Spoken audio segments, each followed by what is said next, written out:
So this is the word problem that you sent me yesterday. So let's read first because it seems like this word problem is not very clear. So let's read it first. It says, after making a deposit, Puja had $264 in her savings account. So from the first sentence, it makes you think that she must have an original amount and then that we don't know, and then she also have deposited some sort of money, and we don't know how much she deposited, but then after she deposited she had 264. So that's from the first statement, right? So let's read on.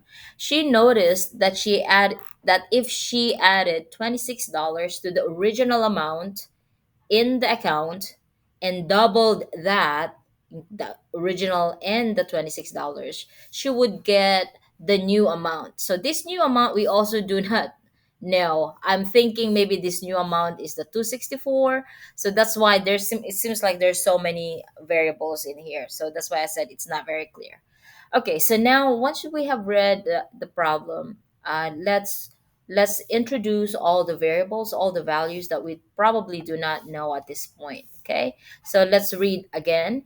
After making a deposit, Pooja had $264 in her savings account. So we will say let X, this is the original amount, which we do not know, right? So that's your original amount of money, and then she deposited some sort of money which we also do not know, and we will say that's D. Let D be the new deposit. Okay, so from the first statement it says here, so these are your equations: X plus D, original plus the deposit, that becomes 264. Okay.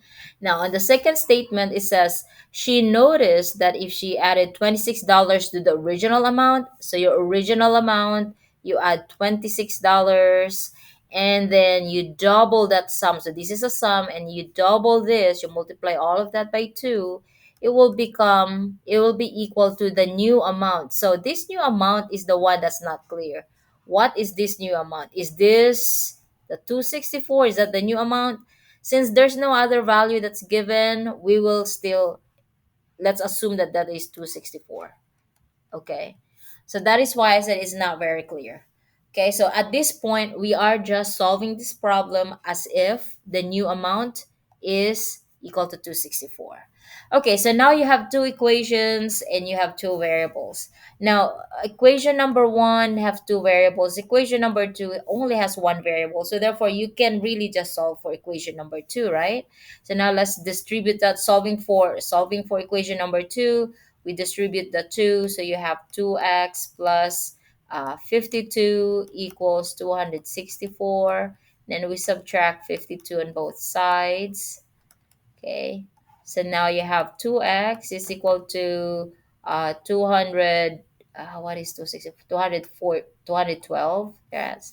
All right, so now you divide by 2, divided by 2. Therefore, your x is $106. So it seems that the original money that Pooja had is $206. Okay, so let's do a checking first.